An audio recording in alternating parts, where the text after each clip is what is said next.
Pues, si us sembla, donarem pas al darrer ponent de la tarda d'avui, que es Carlos González Barandiarán, a quien le agradezco especialmente el esfuerzo para estar hoy aquí con nosotros. Ha llegado a tiempo, se ha podido conectar y, por lo tanto, Carlos, muchísimas gracias. Carlos González de Barandiarán i Müller és actualment subdirector general de Registres i Documentació del Patrimoni Històric del Ministeri de Cultura i Esports. Prèviament, havia estat secretari de la Junta de Calificació, Valoració i Exportació de Bienes del Patrimonio Histórico Espanyol. Es tracta, per tant, d'una de les persones que millor coneix el funcionament i les interioritats de les àrees del Ministeri de Cultura dedicades a reclamacions, restitucions i actuacions en l'àmbit internacional. Com és sabut, i ja he dit a la introducció d'aquest matí, el Ministeri és l'única administració competent en aquestes qüestions, pel que fa a l'estat espanyol, vull dir, naturalment, qüestions d'abast internacional, i per això era obligada la presència d'aquesta institució en el programa d'aquest congrés.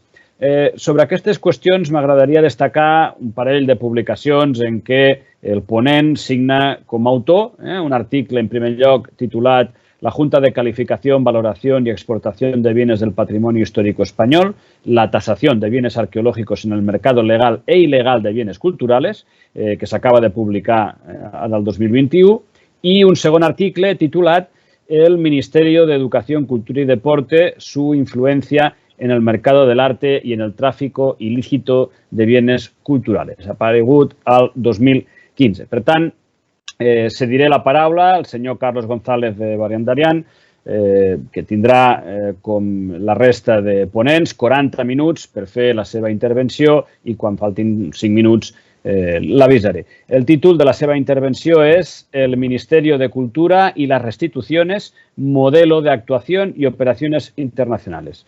Tiene la palabra. Muchas gracias, Albert. Lo primero de todo, disculparme con todos los participantes y con el resto de ponentes por haber forzado al final que intervenir tan tarde, pero bueno, esta tarde tenía que viajar y la verdad es que llego con el tiempo justo. Muchas gracias de nuevo al Instituto de Estudios Ilerdencs por invitarme a participar en el Congreso, y centrándonos ya en la ponencia de esta tarde, se nos pidió que hiciéramos una ponencia sobre el papel del Ministerio de Cultura y un poco cómo se realizan estas actuaciones de restitución de bienes del patrimonio histórico cuando salen de nuestras fronteras.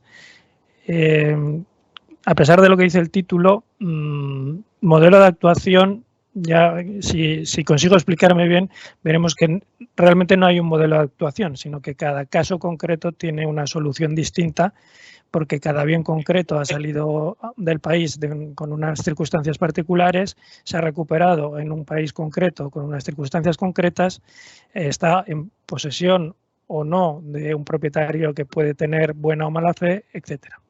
Así que, en definitiva, y adelantando ya la conclusión de mi ponencia de esta tarde, cada actuación de recuperación de bienes expoliados o ilegalmente exportados, pues cada una es distinta y para cada una se hace un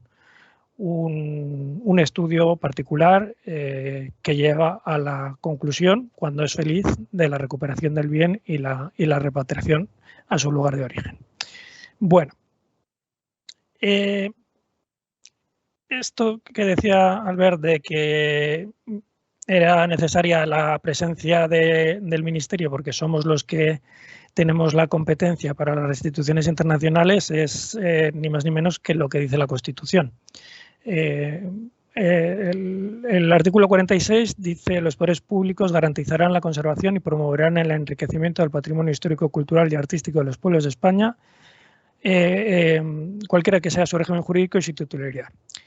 Este es un mandato a todos los poderes públicos, que luego en los artículos que se dedican a la distribución de competencias se concreta a cada uno de los poderes públicos, es decir, a las administraciones locales, a las administraciones autonómicas y a la administración del Estado. Lo cierto es que la materia cultural es lo que los constitucionalistas llaman una materia concurrente, es decir, que dependiendo del objeto concreto y de las circunstancias concretas de lo que se quiera realizar sobre un bien cultural o un bien del patrimonio histórico, la competencia será o de una administración o de otra administración, reservándose por el título competencial de la Constitución al Estado solamente dos competencias de manera exclusiva, que es el control de la exportación de los bienes y la lucha contra la expoliación, pero la expoliación según la definición que de ella da el artículo 4 de la Ley 1685, que no es el expolio arqueológico, dado que las competencias en materia de arqueología le corresponden a las comunidades autónomas, sino aquella actuación por parte de los ciudadanos o de las propias administraciones que llevan a la pérdida de los valores esenciales o que hacen de un determinado bien un bien relevante para el patrimonio histórico español. Y luego, por supuesto, tiene competencia exclusiva en los museos, bibliotecas y archivos de titularidad estatal.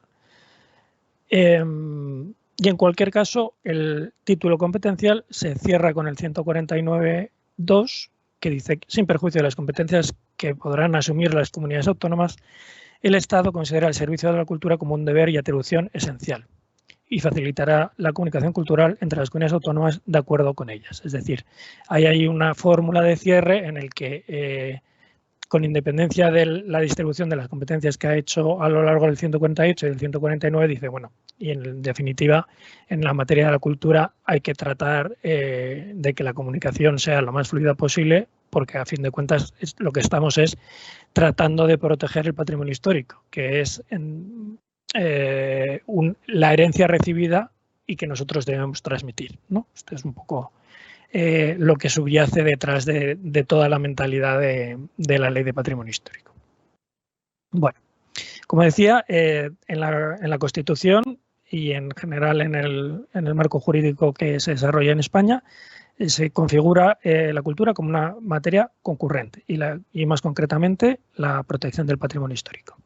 Hay distintos niveles normativos y distintas normativas. Tenemos la normativa del Estado, que es la Ley 1685. En este momento se ha presentado un texto para la reforma parcial de algunos de sus artículos, que acaba de terminar su periodo de información pública y ahora debe continuar con su trámite parlamentario. Como desarrollo de esa ley se promulga el Real Decreto 111/86, que es el reglamento de desarrollo de la ley. Además de estas dos leyes, que son de esta ley y de este reglamento, que es lo fundamental en esta materia, tenemos pues el Código Penal, la Ley de Represión de Contrabando, la normativa tributaria, etcétera.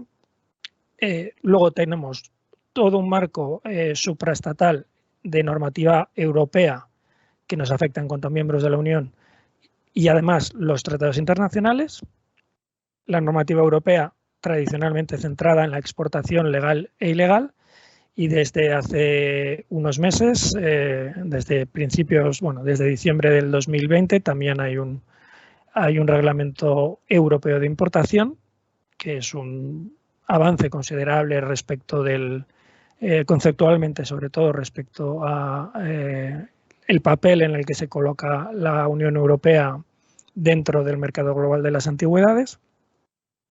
Y, como también decía Albert, pues hay mi trabajo durante todos estos años como secretario de la Junta de Calificación, Valoración y Exportación.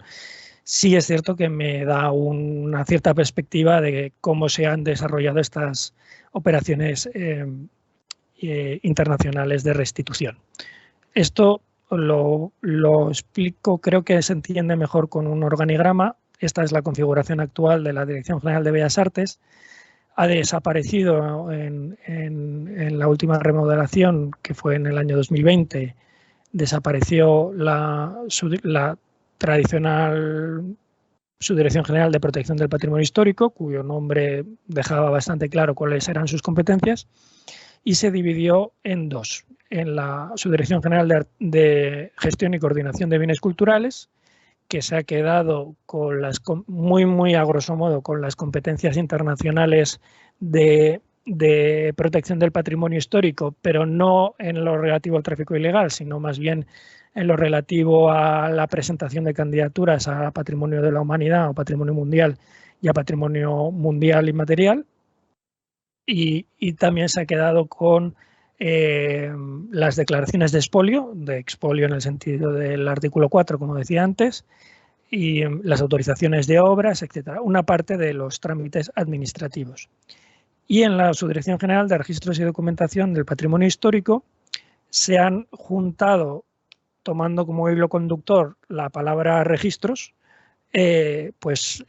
tres registros distintos. Los registros taurinos y la tauromaquia, que están desde hace ya bastantes años en el Ministerio de Cultura y más concretamente en la Dirección General de Bellas Artes, que es una competencia, la verdad, un poco extraña dentro de Bellas Artes, porque en este área se emiten los carnets profesionales para los profesionales taurinos, para las escuelas taurinas y para las ganaderías. Una un poco extraño, sinceramente, dentro del encaje de las competencias de la Dirección General, y que se complementa con todo una parte de difusión y puesta en conocimiento de la tauromaquia en cuanto a su vertiente cultural.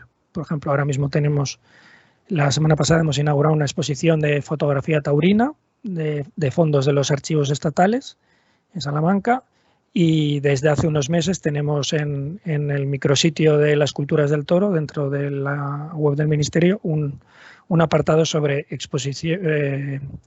las culturas del toro en los museos estatales, y ahí se muestran piezas que tienen que ver con el mundo de la tauromaquia, pero no con el mundo de la lidia del toro, sino desde otras perspectivas muy distintas, ¿no? Pues ahora mismo lo que hay en esta exposición virtual es un bloque dedicado a los toros y a la vida cotidiana, pero más adelante habrá otro sobre la figura del toro en la antigüedad, y lo mismo habrá una pieza egipcia que un toro íbero, etc. Bien. El otro área que toma como hilo conductor los inventarios y los catálogos es el área de inventarios y catálogos. Como imagino que sabéis, aunque no es el tema principal de este congreso, la confección de los inventarios de los bienes culturales protegidos y del catálogo de los bienes de interés cultural le corresponde de manera principal a las comunidades autónomas, quedándole solo al Estado una competencia residual para la declaración de aquellos bienes que son titularidad del propio Estado. Así pues, a día de hoy, quien declara, quien protege, en la gran mayoría de los casos son las comunidades autónomas. Pero para que exista una coordinación a nivel estatal y una verdadera protección de los bienes, sobre todo de los bienes muebles, que son los que, como su propio nombre indican, se pueden mover, existe un registro central. Por eso es muy importante que si la Generalitat de Cataluña declara una obra de Miró en el nivel máximo de protección, esa comunicación de que se ha declarado se dé traslado al registro central, para que en el caso de que el propietario de ese Miró decida sacarlo de Cataluña y llevarlo a Valencia, pues la obra no quede desprotegida, ¿no? Porque quede siempre el registro central y se pueda hacer un seguimiento del movimiento de esa pieza, y que la pieza no se le pierda la pista ni quede desprotegida. Y como tercer área dentro de la Subdirección de Registros y Documentación del Patrimonio Histórico, pues tenemos la Secretaría de la Junta. Ojo, la Secretaría de la Junta, no la Junta. La Junta, si veis en el esquema, está arriba con una línea discontinua colgando o en paralelo a la figura del propio director, en este caso directora general de Bellas Artes. ¿Por qué? Porque la Junta es un órgano consultivo, pero no es propiamente estructura del Ministerio. O sea, la Junta existe cuando está reunida y en el contexto de esas reuniones emite sus informes en base a los cuales la directora, la persona que ocupe el puesto de director general de Bellas Artes, o en su caso el ministro o el secretario general de Cultura y Deporte, en la estructura actual del Ministerio, puede, en base a esos informes, adoptar resoluciones o decisiones administrativas como tal. La Junta es un órgano, insisto, consultivo, no decisorio. La Junta, muchas veces se dice en redes sociales la Junta ha dicho o la Junta ha hecho o ha dejado de hacer. La Junta no hace, la Junta informa, pero quien toma la decisión siempre es el director general de Bellas Artes o el ministro o el secretario general. Bueno, digo que la Junta existe cuando está reunida, pero cuando no está reunida, esas decisiones o esos informes que emite tienen que desarrollarse en un trámite administrativo. ¿Quién desarrolla ese trámite? ¿Quién le da forma administrativa a esos informes de la Junta? Pues la Secretaría de la Junta. ¿Y la Secretaría dónde está? Dentro de la Subdirección General de Registros y Documentación del Patrimonio Histórico. ¿Cuáles son las funciones de la Junta? Pues sobre todo emitir los informes acerca de la exportación de bienes culturales, tomar conocimiento de las importaciones que se declaran ante el Ministerio y informar sobre los bienes que se pretenden adquirir para las colecciones públicas de los archivos, bibliotecas y museos de titularidad estatal. Y luego otra serie de funciones pues, relativas a la valoración de la garantía del Estado, otro tipo de valoraciones que se piden por otros organismos que no tienen órganos propios de valoración, etc. Bueno, informar sobre las permutas, etc. A grandes rasgos, las funciones de la Junta son relacionadas con el mercado legal de los bienes culturales, ¿no? Actúa como una especie de organismo regulador del mercado legal del arte en España, del arte mayoritariamente antiguo.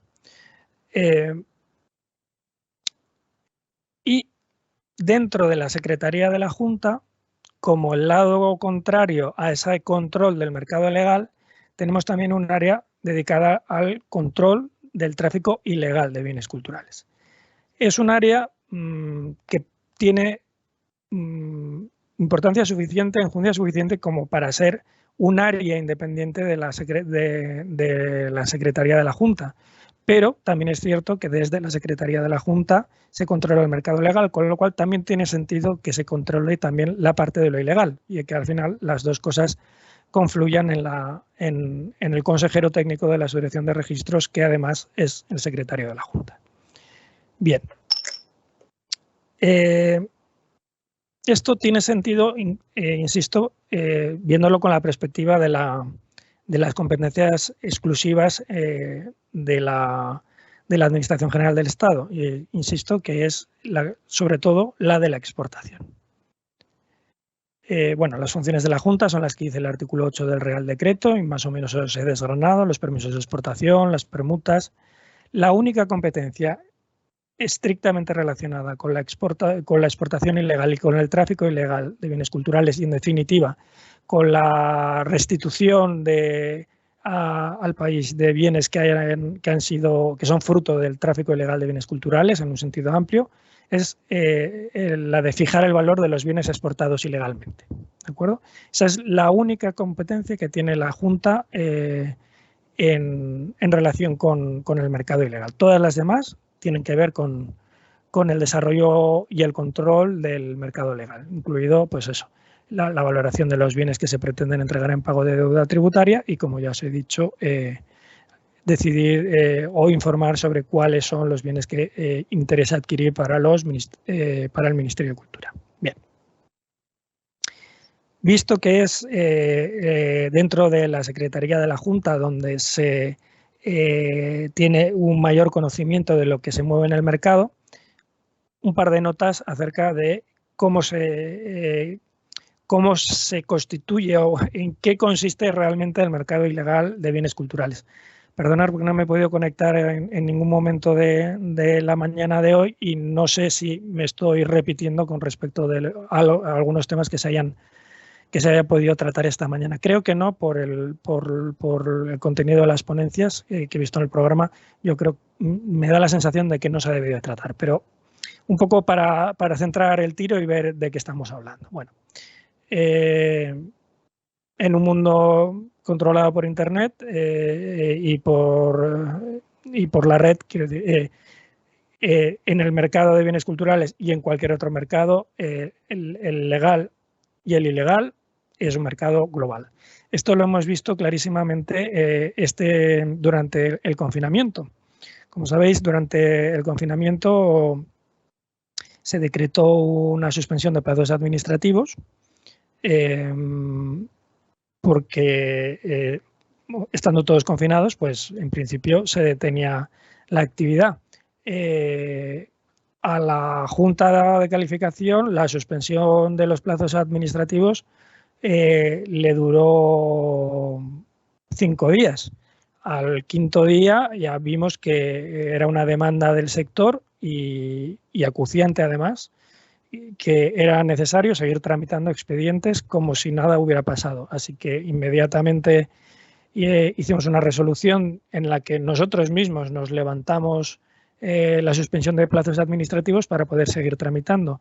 Y salvo esa primera semana en la que hubo que decidir la fórmula jurídica para poder seguir trabajando, y con unos medios que al principio fueron bastante precarios porque verdaderamente la administración no estaba preparada para el trabajo en remoto.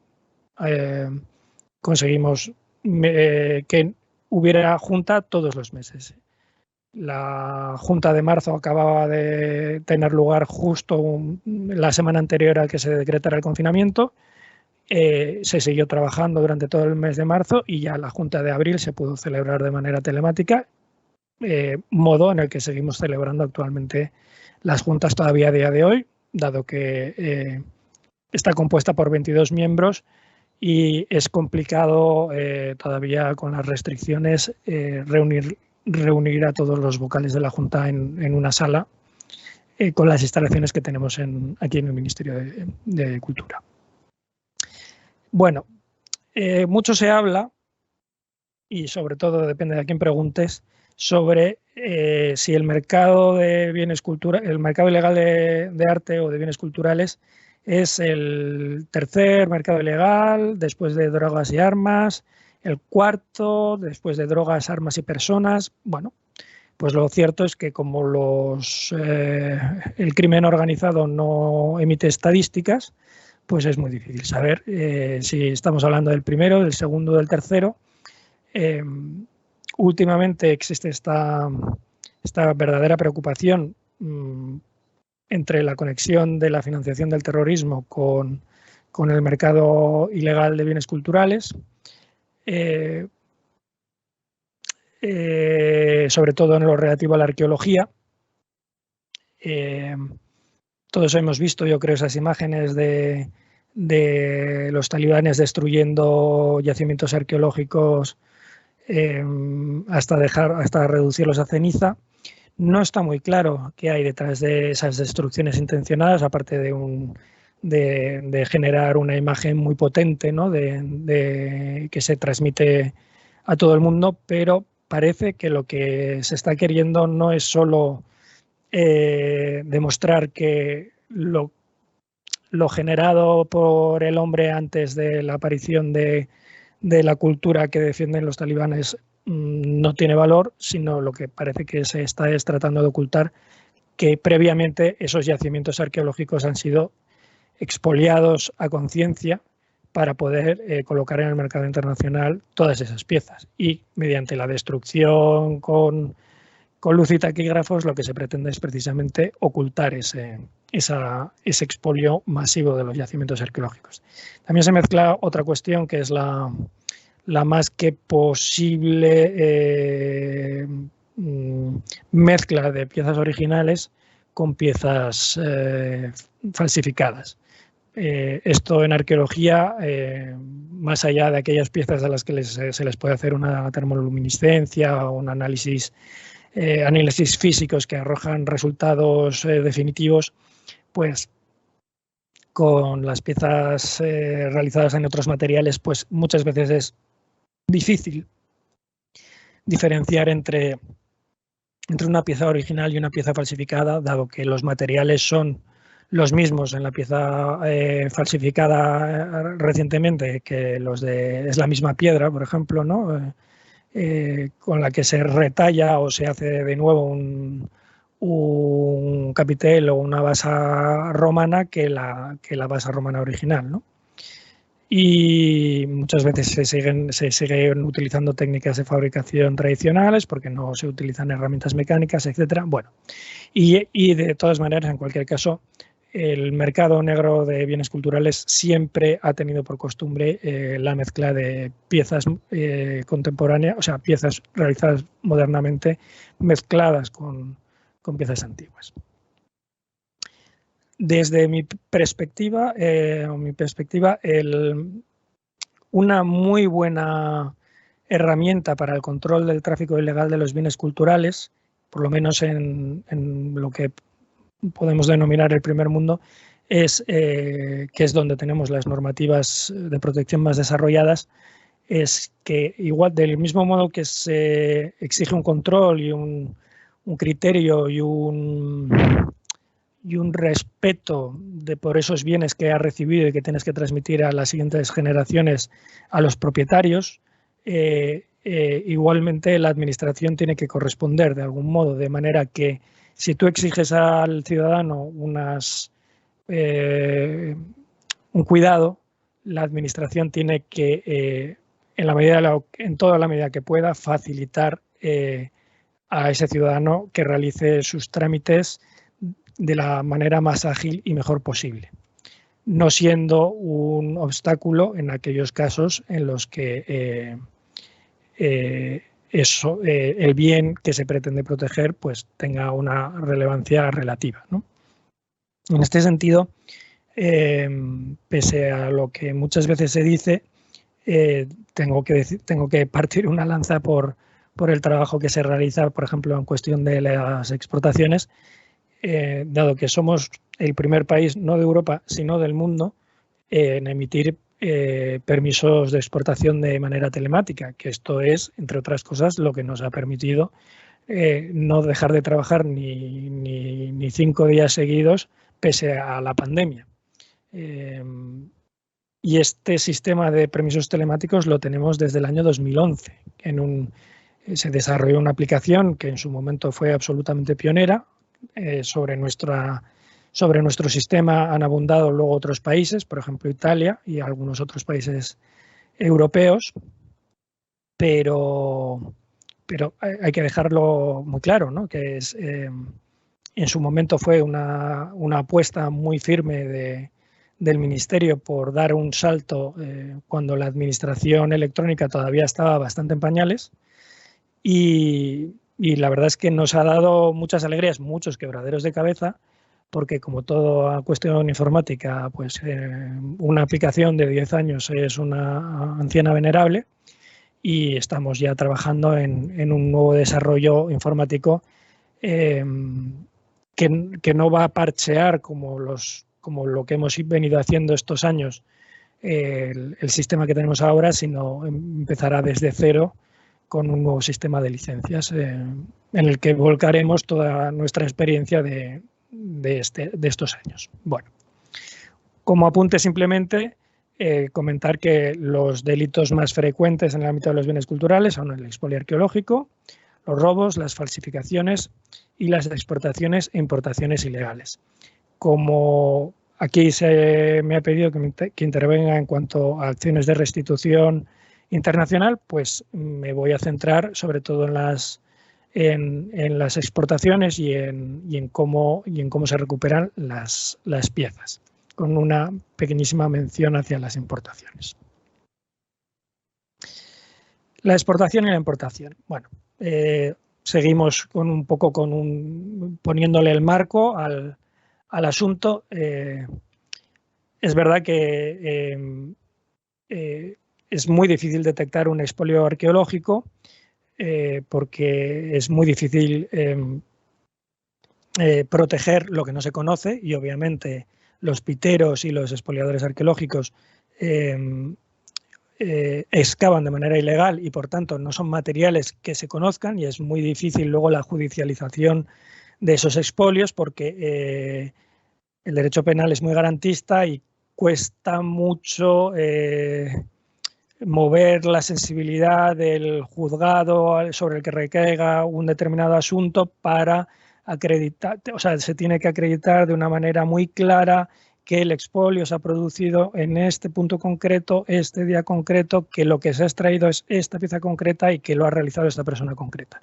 Entonces, es muy difícil proteger los bienes del delito más grande o más masivo que se realiza en la actualidad, que es precisamente el expolio arqueológico. Pero si ya ese expolio arqueológico, el fruto de ese expolio arqueológico sale de las fronteras y deja de estar protegido por la normativa del país en el que ha sido extraído, ya la situación se complica al infinito. Si esto ocurre con el expolio arqueológico, lo mismo ocurre con los objetos robados, con los objetos que se han exportado sin la correspondiente licencia que es obligatoria, por lo menos en España, etc.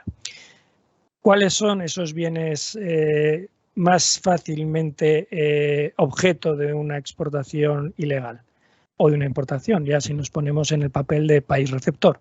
Bueno, pues esto es una cuestión de perogrullo, vamos, pues los más fáciles de transportar, es decir, los de pequeño tamaño. Obviamente es mucho más fácil disimular en un equipaje un libro o un pequeño vidrio romano que una escultura de 3 toneladas. Las demandadas por el mercado, esto es también una cosa muy evidente, pero es verdad que si no hay demanda, no hay mercado. Es decir, si no hubiera un comprador final interesado en pagar un precio por una pieza, no habría expoliadores o no habría ladrones. Este fin de semana pasado oía una entrevista a un investigador alemán.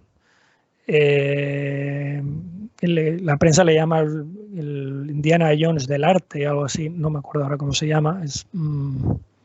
Bien, que ha estado implicado en bastantes, como informador, en bastantes casos de restitución de bienes culturales a nivel internacional. En nuestro país intervino en la recuperación nos proporcionó la primera información que llevó a la recuperación en Inglaterra, en Reino Unido, de unos relieves robados en la ermita de Quintanilla de las Viñas, en Burgos, que se robaron hace unos 20 y tantos años y se les había perdido el rastro, y este señor, que tiene muchos contactos en la parte oscura de ese mercado, los localizó en una casa privada en Reino Unido, y proporcionándonos la información conseguimos que se depositaran en la embajada en Reino Unido y de allí traerlos de vuelta. Bueno, pues esta persona decía en esta entrevista del otro día que a él no le consta y coincido plenamente con él, que a él no le consta que existan esos coleccionistas misteriosos que están interesados, que hacen robos por encargo, ¿no? Es decir, ese coleccionista que quiere la Mona Lisa para disfrutarla en soledad mientras acaricia a un gato, eso no existe. ¿Por qué? Primero, porque si eres un coleccionista con dinero suficiente, nunca vas a dedicar tu dinero a comprar una pieza que sabes que nunca vas a poder recuperar la inversión, porque en cuanto salga al mercado de nuevo, pues te vas a quedar probablemente sin ella o vas a acabar en la cárcel. También es una pieza que no te da ningún prestigio, más bien todo lo contrario, porque nunca vas a poder enseñársela a nadie sin que eso te genere un problema. Así que, en definitiva, el delincuente, y por mi experiencia al cabo de estos años, el delincuente más allá del pitero o de poca monta, el delincuente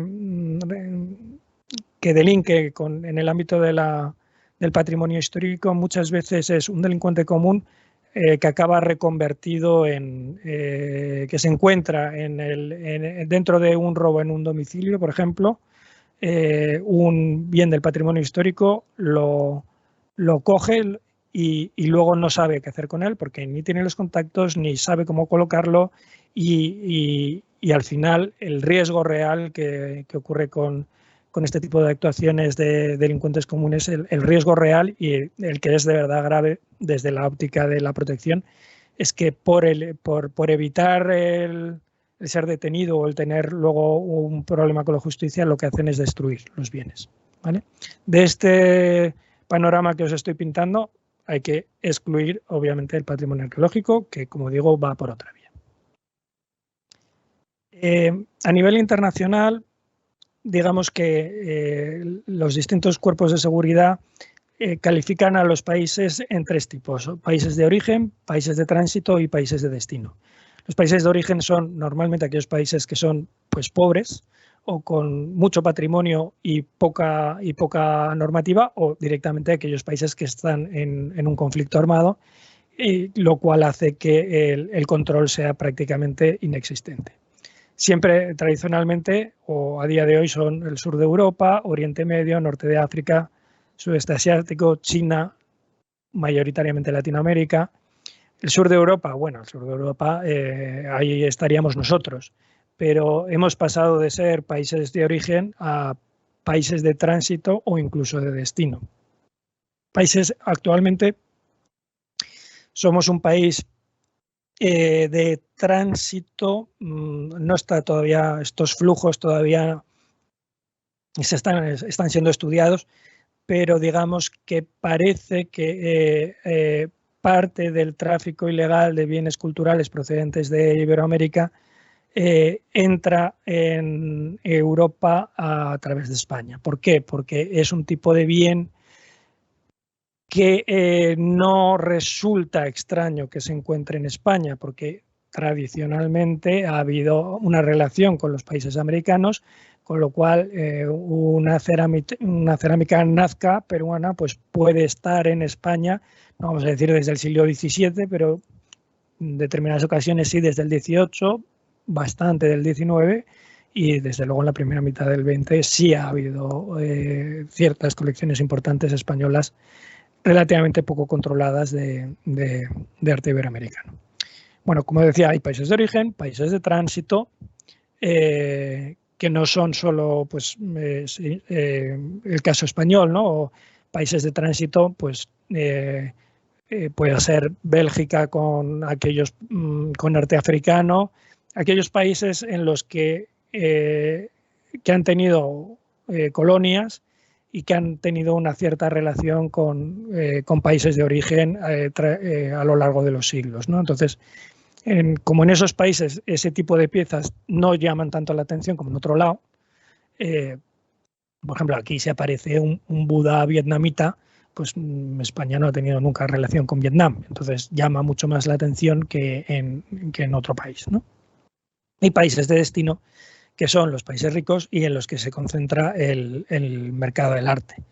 Entonces, bueno, pues Estados Unidos, Reino Unido y Japón, China, Rusia. Es cierto que el mercado ruso para nuestro ámbito es quizás un poco más misterioso, ¿no? No parece que haya un flujo claro entre Rusia y los países de Europa Occidental. Perdón, a día de hoy. Carlos, 5 minutos. 5 minutos. Wow. Sí. Tiempo vuela. Joder, ya lo creo. Bueno, bien. A medida que nos acercamos, estamos más cerca de quién es el expoliador en origen y quién es el comprador final, la Organización Mundial de Aduanas ha hecho este flujo que señala que cuanto más nos acercamos al consumidor final, más nivel de conocimiento tiene ese comprador y cuanto más nos acercamos al saqueador, al expoliador en el origen, menos conocimiento técnico tiene de lo que está robando o expoliando. Entonces, es un mercado, el mercado ilegal, que se aprovecha precisamente de la necesidad de los países de origen, del expoliador pegado al terreno, para ir cada vez más puliendo y blanqueando la pieza a medida que va pasando por distintas manos. Me he quedado un poco de piedra al saber que me quedan 5 minutos. Tenía, toda una parte para explicaros las distintas normativas. Me voy a limitar a explicaros que hay, una normativa europea que, como os he dicho, tradicionalmente ha estado relacionada con el tráfico legal e ilegal de las exportaciones.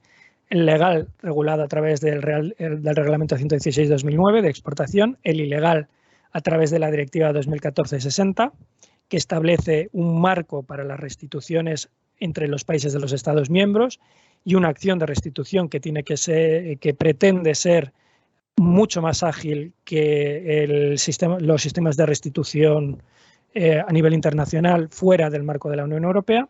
Y desde finales del 20, que entró en vigor el reglamento del 2019, el 880, también hay un marco para la importación que solo ha entrado en vigor en una muy pequeña parte y que está a expensas de que la propia Comisión Europea desarrolle una aplicación informática para el control de las declaraciones de importación de aquellos bienes que se reciben desde terceros países no miembros de la Unión Europea. A nivel UNESCO, que hay 2 convenciones básicamente que son las que establecen el marco legal más pretendido que efectivo para tratar de que un país que ha sufrido un expolio recupere los bienes. La primera, la Convención de La Haya de 1954, es uno de los primeros tratados a nivel internacional, fruto de lo aprendido durante la Segunda Guerra Mundial y del expolio sistemático al que sometió a todos los países de Centro Europa el nazismo, y todas las restituciones y reclamaciones que se han generado a partir de aquel expolio. La Convención del 54 trata de regular y de proteger los bienes culturales de aquellos países que son ocupados, para que la potencia ocupante no pueda hacer con el patrimonio del país ocupado lo que quiera. Este marco enseguida se ve que es muy pequeño y evoluciona a partir de sus 2 protocolos en tratar de que en tiempos de paz se preparen medidas preventivas para el hipotético caso de una guerra. También es cierto que la guerra ha cambiado mucho desde el año 54, ya son más raros las guerras de un país que invade a otro país y son mucho más comunes las guerras dentro de un propio territorio, cuando un régimen sustituye a otro régimen, como acabamos de ver con los talibanes. Bien. Y luego, como evolución, para no limitarse al caso de los conflictos armados, la UNESCO en el 70 reaccionó con la Convención sobre las medidas que deben adoptarse para prohibir e impedir la importación, la exportación y la transferencia de propiedades ilícitas de bienes culturales. Esta convención, que está de aniversario, tiene un alto nivel de ratificación a nivel internacional y aunque prima la vía diplomática entre Estados, es decir, las reclamaciones solo se pueden hacer de Estado a Estado, no entre un particular que reclama o a una administración de otro país. La medida es muy buena, la Secretaría de la Convención funciona muy bien, sobre todo a nivel formación y prevención. Si no han visitado ustedes nunca la página de la UNESCO, la de la Convención del 70, tiene toda clase de materiales sobre campañas de publicidad, de concienciación, tipos de ficha para elaborar los catálogos, recomendaciones policiales, etcétera, etcétera. Es muy, muy buena a nivel divulgación. Y como el derecho público internacional, que es el que trata de aplicarse desde la UNESCO como organismo internacional que es, deja muchos huecos vacíos.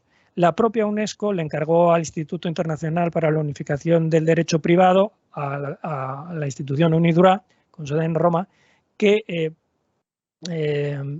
creara una herramienta jurídica que completase la Convención del 70, y esa es la Convención, el Tratado UNIDROIT sobre bienes culturales robados y exportados ilegalmente del año 95. La Directiva Europea 2014-60 es la aplicación más perfecta de todas las medidas que se contemplan en la del 70 de la UNESCO, junto con las de UNIDROIT del 95, fusionadas y con algunas particularidades derivadas del propio sistema de organización de la Unión, es el fruto más perfecto, digámoslo así, normativamente hablando, y de más aplicación es la Directiva 2014. Tenía un par de ejemplos, en fin. Albert, lo que tú me digas. O lo dejo aquí o cuento un par de batallas y cortamos, lo que tú me digas. Bueno, cuenta un par de batallas, va, pero rápido. Esto es lo que os he contado de... Bien. Después de todo este ámbito internacional, volviendo a nuestra herramienta de aplicación obligatoria es la normativa española. Y dentro de la normativa española, la ley 1685, el artículo que con más precisión habla del tráfico ilegal es el artículo 29. ¿Qué dice el artículo 29? Que tampoco dice cosas que no digan otras normativas de nuestro ámbito. Prácticamente todas las normativas internacionales establecen que cuando se produce una exportación ilegal, y lo que sí cambia a nivel internacional es que se considera en un país o en otro una salida ilegal, pero todas coinciden, o muchas coinciden en que la salida ilegal de un determinado bien lo que provoca es la pérdida de la titularidad de ese bien por el anterior propietario, si es el propio propietario el que ha cometido la ilegalidad o el ilícito, ¿no? Que puede ser un delito de contrabando si el bien ilegalmente exportado supera los 50.000 euros, o una infracción administrativa si el bien ilegalmente exportado no supera los 50.000 euros. Quizás lo que sí que es particular del artículo 29 es que cuando el anterior titular acredita que no ha tenido nada que ver con esa salida ilegal, es decir, yo soy propietario de un determinado bien, me lo roban, lo exportan ilegalmente, pero igualmente he perdido la propiedad de ese bien, aunque yo no haya tenido nada que ver en esa salida ilegal.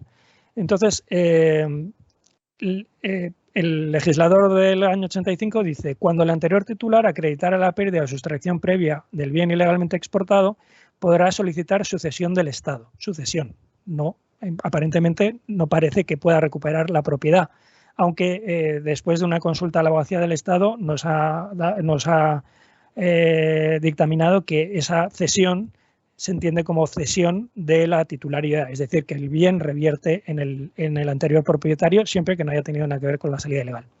Pero lo que es insoslayable es lo que dice a continuación el artículo, obligándose a abonar el importe de los gastos derivados de esa recuperación. Es decir, yo tengo la mala suerte de que me roban, la malísima suerte de que quien me lo roba lo exporta ilegalmente y se recupera el bien, y encima, si quiero solicitar que me devuelvan la titularidad, me veo obligado a abonar los gastos que ha derivado, o sea, dos veces, una doble pérdida, ¿no?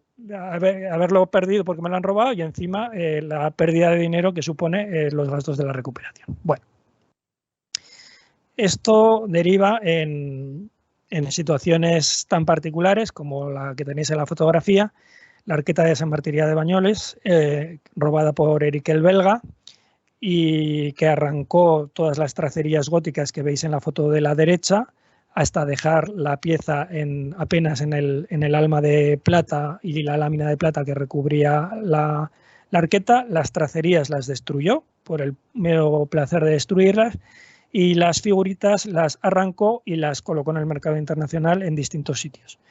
Al cabo de los años, el Ministerio ha conseguido recuperar todas estas que veis en la fotografía, y el Ayuntamiento de Bañolas ha conseguido recuperar otras tantas, unas cuantas más. Con lo cual, en un solo objeto, actualmente tenemos 3 titularidades. Tenemos la titularidad de la Iglesia, de la Colegiata de Bañolas, que es la propietaria del objeto en sí, del mueble, del alma de madera. La titularidad de la Administración General del Estado, que es la propietaria de las figuritas que recuperó y pagó en el mercado internacional, dado que el propietario que las tenía pudo acreditar de aquella manera su buena fe.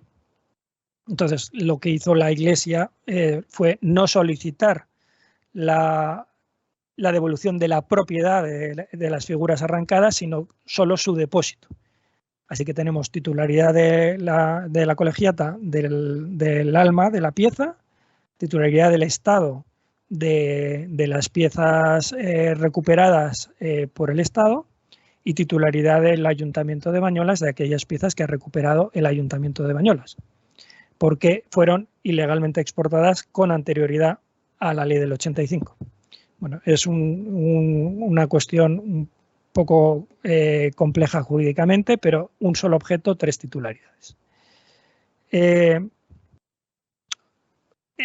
Otro ejemplo, como digo, cada bien que se recupera sigue una vía distinta. Esta carta de Colón, o la conocida como carta de Colón, Columbus Christoph Epistole de Insules Nuper Inventis, impresa en Roma en 1493 por Stefan Planck, es un incunable en el que se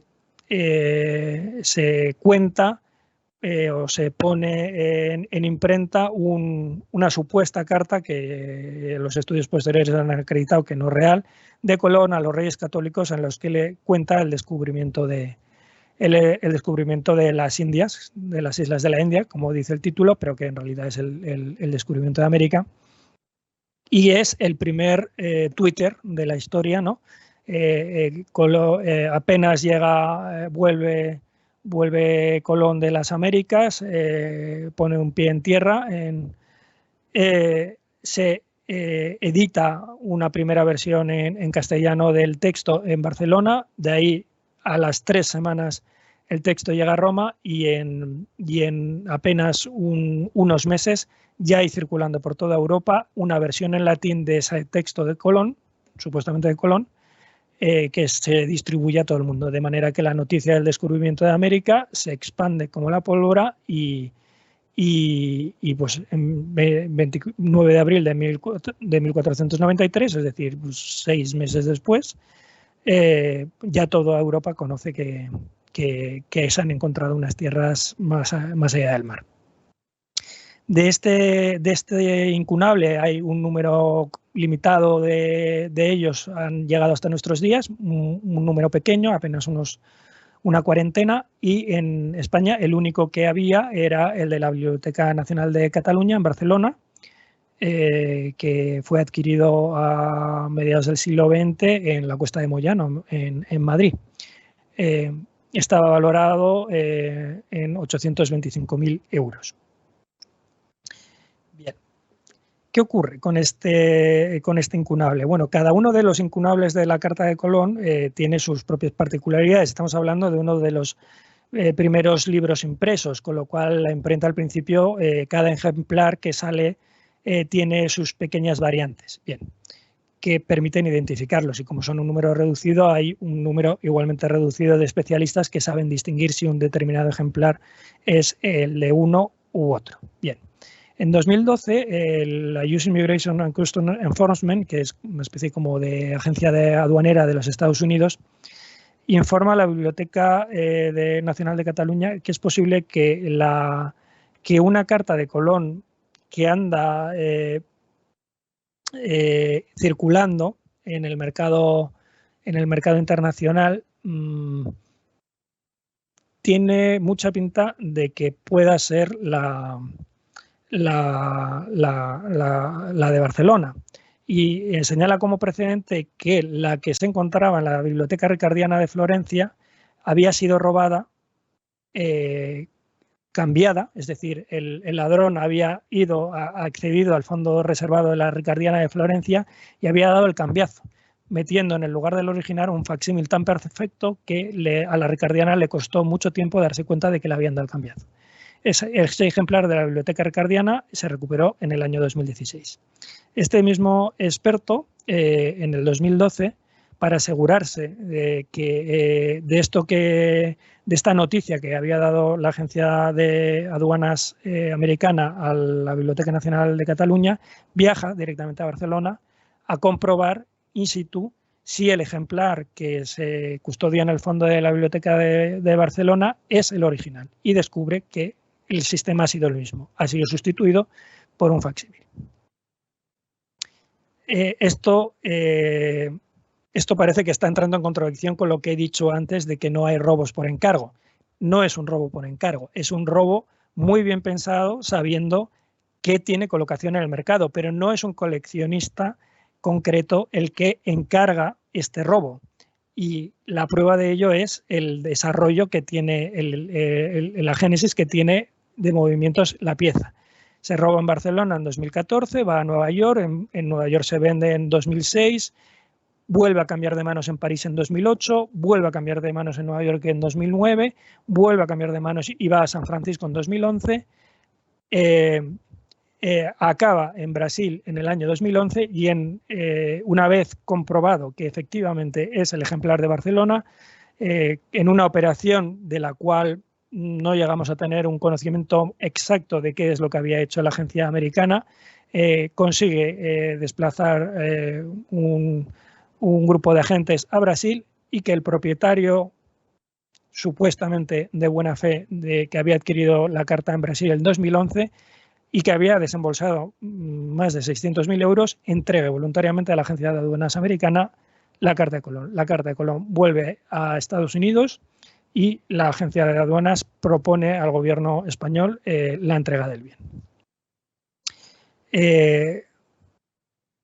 Se hace un acto de entrega en la embajada de Washington, en aquel momento el embajador era Pedro Morenés, por parte de la agencia americana, y como hay que aplicar el artículo 29.3 que os he comentado antes, el anterior titular ha perdido la propiedad del bien. El anterior titular, en este caso la Biblioteca Nacional de Cataluña, ha perdido la propiedad del bien al ser una exportación ilegal. Pero no os he hecho la salvedad de que eso no aplica, se presume la buena fe, o sea, se presume que el anterior titular no ha tenido nada que ver en la salida ilegal del bien cuando es una institución pública. Está claro, la Biblioteca Nacional de Cataluña es una institución pública, la carta se entrega al gobierno español y a los pocos días el conseller de la Generalitat de Cataluña, el 14 de junio, solicita formalmente al secretario de Estado de Cultura la devolución de la titularidad del bien.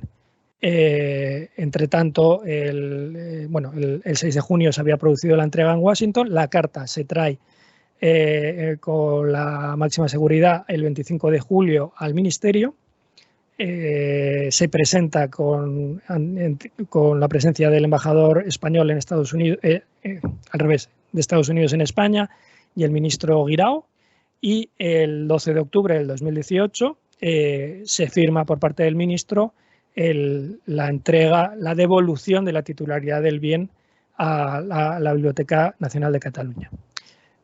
Con esto se completa un periplo en el que no han entrado en juego ninguna de las normativas que hemos hablado o que os he contado muy por encima, sino que a un caso muy concreto, que es un robo mediante cambiazo detectado muchos años después de que se haya producido y que ha implicado a dos agencias internacionales de aduanas, cuerpos policiales, la gestión diplomática y del Ministerio de Cultura y de las instituciones catalanas.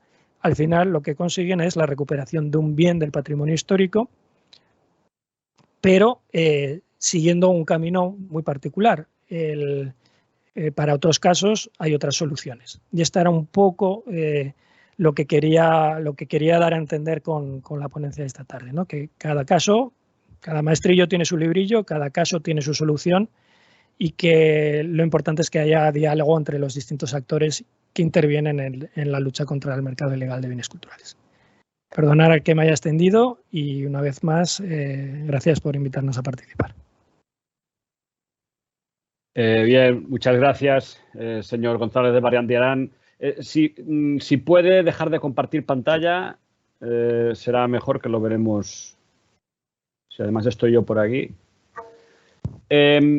Bueno, ha ido muy bien estos dos ejemplos finales que ha expuesto, porque además yo mientras iba hablando ya estaba pensando en la arqueta de Bañolas, ya pensaba, ¿no? Digo, a ver si habla.